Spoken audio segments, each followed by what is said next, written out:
Kumusta? Ngayon, pag-uusapan natin ang isang medyo kakaibang pananaw sa teolohiya. Pag-aralan natin kung paano magkakaugnay ang kalayaan, sakripisyo at kaligtasan sa isang paraan na baka hindi pa natin naisip dati. Halina't silipin natin ang balangkas na ito base sa ating source material. Simulan natin sa isang tanong na medyo nakakagulat. Paano kung ang pinakatugatog ng kalayaan, ang sukdulan nito ay hindi lang tungkol sa pagpili, kundi tungkol mismo sa potensyal na mamatay o tuluyang mawala? Ito yung tanong na magiging gabay natin sa buong talakayan.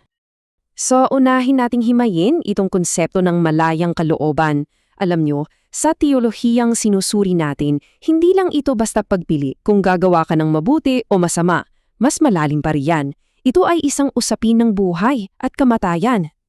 At dito, napakadiretso ng definisyon. Ang malayang kalooban daw ay ang kakayahang ibinigay sa isang nilalang para iwanan ang Diyos. At dahil ang Diyos, ang tanging source ng buhay, well, do the math. Ang paggali sa Kanya ay katumbas ng pagpili sa kamatayan. Ganoon kasimple at kaseryoso ang implikasyon. Ngayon, ang linaw ng pagpipili walang gray area.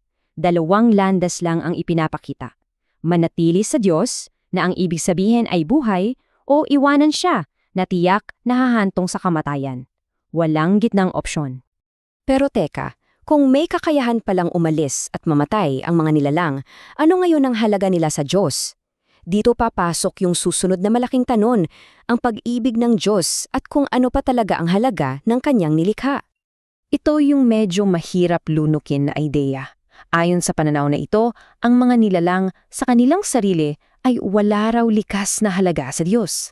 Kasi kaya niyang lumikha ng walang katapusan. Kung ganito, bakit tayo mahalaga? Dito lalong nagiging palaisipan ang lahat. Yun na nga, ito yung pinakapuso ng argument. Kung ang mga nilalang ay wala namang likas na halaga, bakit? Bakit isasakripisyo ng Diyos ang lahat-lahat para sa kanila? At eto na yung sagot.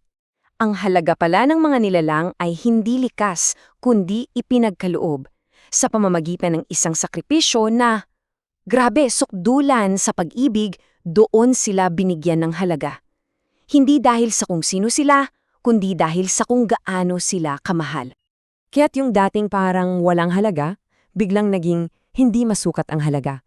Ang sakripisyo pala yung nagbigay kahulugan at nagpataw ng isang napakasagradong presyo sa bawat nilalang. Okay, so may halaga na ang mga nilalang, pero may isa pang problema. Paano nila makikilala ang isang Diyos na ayon dito sa teolohiya ay napakalayo at hindi kayang lapitan ng direkta? Isipin nyo, ang Diyos ay inilalarawan dito bilang parang consuming fire. Isang apoy na tumutupok. Sobrang tindi ng kanyang kabuuan para sa isang may hangganang nilalang. So paano ka makikipag-ugnay sa kanya nang hindi ka, natutunaw?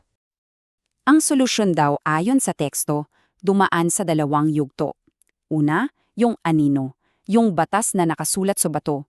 Para siyang guide, pero hindi niya kayang baguhin yung nasa loob. At pagkatapos, dumating yung tunay na anyo, ang anak, na siyang nagpakita kung ano ba talaga ang diwa ng batas, pag-ibig. At ito yung game changer. Nung ang anak ay naging tao, naging tulad natin, yung imposible ay naging posible. Nagkaroon ng paraan para masilayan, mahawakan at maintindihan ng Diyos nang hindi tayo nalilipol. Siya yung naging tulay. Okay, so pagsamahin na natin lahat. Mayroon na tayong mga nilalang na napakahalaga at may paraan na para makilala nila ang Diyos. Gayon, anong epekto nito sa kanilang malayang kalooban? Dito sa krus, ayon sa ating pinag-aaralan, ganap na nakita at naunawaan ng mga nilalang ang dalawang bagay. Kung gaano kalalim ang pag-ibig ng Diyos at kung gaano kabigat ang kanyang katarungan. Ito yung huling piraso ng kaalaman na kailangan nila. At ito yung nagiging resulta, tulad ng sinasabi sa teksto. Dahil sa pag-ibig ng cross, ang mga nilalang ay natutong magmahal sa Diyos at sa kapwa, kahit hanggang kamatayan. So, yung pagkaunawa sa sakripisyo, nagbubunga ng isang pag-ibig na handang magsakripisyo rin. At ito na yung kaganapan. Ang malayang kalooban hindi siya inalisa. Naging perpekto lang. Yung potensyal na umalis at mamatay, nawala. Hindi dahil sa pilitan, kundi dahil sa isang ganap, malaya at punong-puno ng pag-ibig na desisyon na manatili na. At dahil perpekto na ang kalayaang ito, papunta na tayo sa huling kapanata ng kwento, ang resolusyon at pagtatampunan ng lahat ng bagay. Narito yung huling pagkakasunod-sunod ng mga pangyayari. Una, ang paghuhukom, kung saan ang bawat isa ay pinaghihiwalay base sa naging choice nila. Sunod, ang paglipol sa kasalanan at kamatayan, yung mismong resulta ng malayang pag-alis.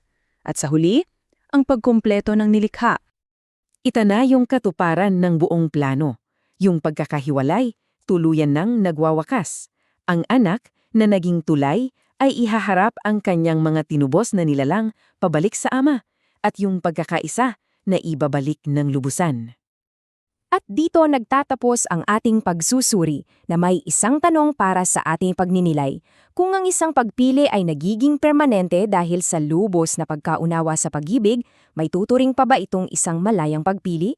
Isang bagay na, sulit pag-isipan.